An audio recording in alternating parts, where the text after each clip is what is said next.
大家好，欢迎来到我的频道。Today I'm going to teach you Chinese grammar. This is the only video that you need to watch if you're a beginner in Chinese and you want to understand Chinese grammar in just a few minutes. Let's start right away by comparing a basic English sentence and a basic Chinese sentence. For example, I eat dumplings. I is the subject, eat is the verb, and dumplings is the object. Well, it's gonna be the same in Chinese. If you want to say I eat dumplings in Chinese, it's going to be 我吃饺子. 我 being the subject, 吃 being the verb to eat. 我吃饺子. 饺子 means dumplings. As you might already know, in English we have the article the, but in Chinese we actually don't have any articles, so for this you don't have to worry. And I will tell you more. We don't have gender and we don't have singular or plural. The only exception for genders are the personal pronouns. When we go through the personal pronouns, we will find out that for saying he, she, it, we have three different forms like in English. So in this case, it's always pronounced ta, but when we write it down in characters, the character is going to change. So for example, he, ta, she, ta, it, ta. Now, as I was telling you, we don't really have plurals and singulars in Chinese. But in personal pronouns, we have first 我, which means I. And what if we want to say we, 我们, we just add 们, okay? So if we want to say you, singular, it's going to be 你. And if we want to say you, plural, it's going to be 你们. And what if we want to change ta, singular, which means he, in they? Then we will add men, 他们. Therefore, the personal pronouns are going to be 我, 你, 他, 我们, 你们, 他们. So now you might be asking yourself, since we don't have any changes in the words to make them become plural, how do we do that? Well, simply we are going to add a number. For example, if I want to say I eat 3 dumplings, I'm going to say 我吃3个饺子. 3个 means 3 dumplings.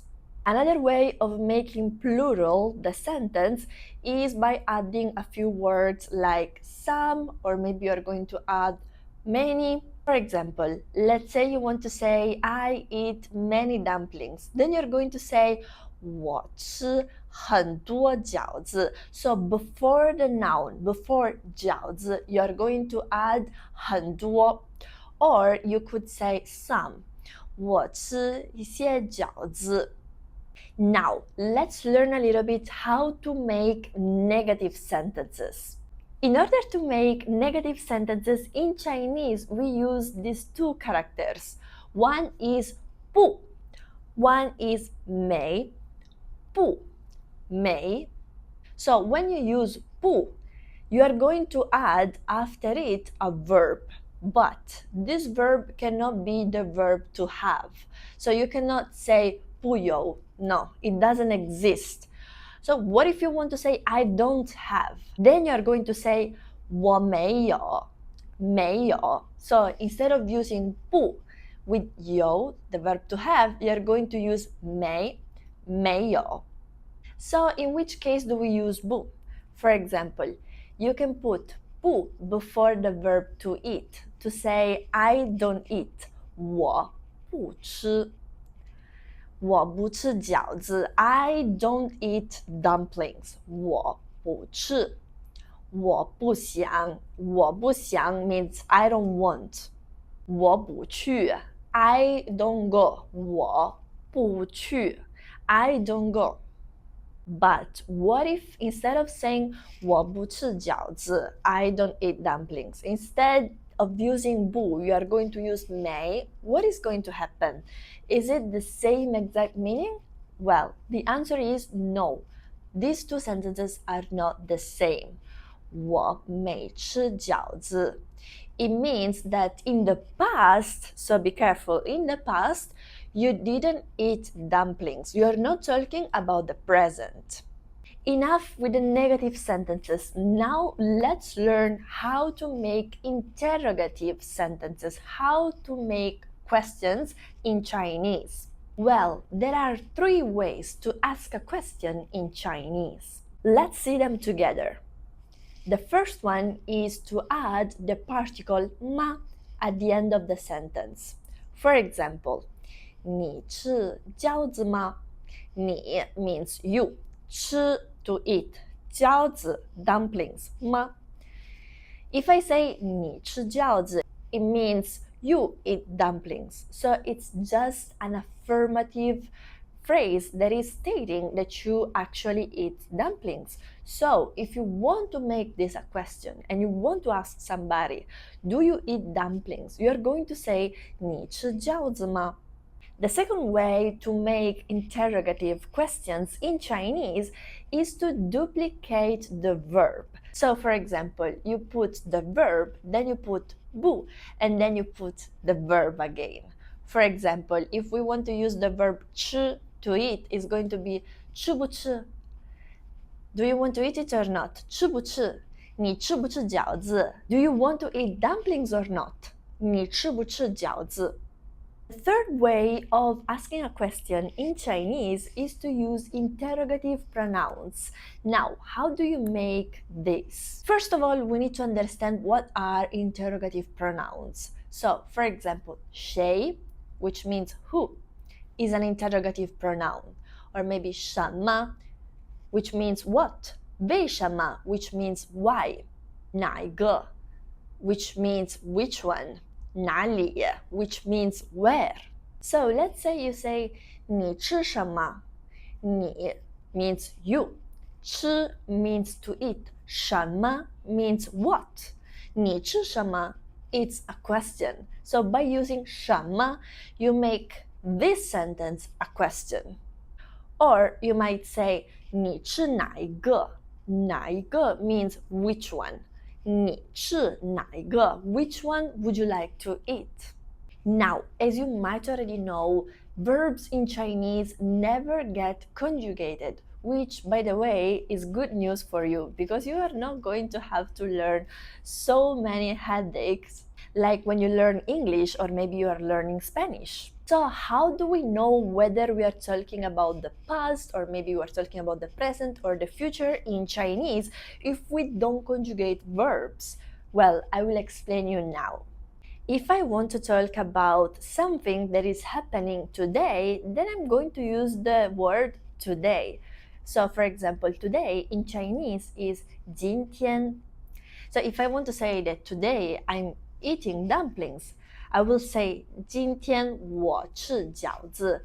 As you can see, this 今天 today is going to be at the beginning of the phrase. 今天我 me, I 吃 to eat 饺子 dumplings. And what if I want to say that tomorrow I'm going to eat dumplings? I'm just going to add the word tomorrow at the beginning of the sentence. So for example, 明天 means tomorrow.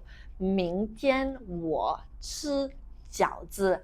Tomorrow I eat dumplings. So we are not conjugating anything, we are just adding a word. 明天我吃饺子. So, as you have already understood, if you want to talk about the present, it's just going to be 我吃饺子. If you want to talk about the future, apart from adding 明天, which is tomorrow, you can also do it in another way. So, for example, let's say you want to say, I will eat dumplings, but you're not mentioning tomorrow. So, you can say 我要. Using the verb 要, it's going to indicate the future. 我要吃饺子. 我要吃饺子. This is the first way of creating the future tense in Chinese. But what is the second way? Well, it's going to be 我会吃饺子。会 the verb 会 which means can.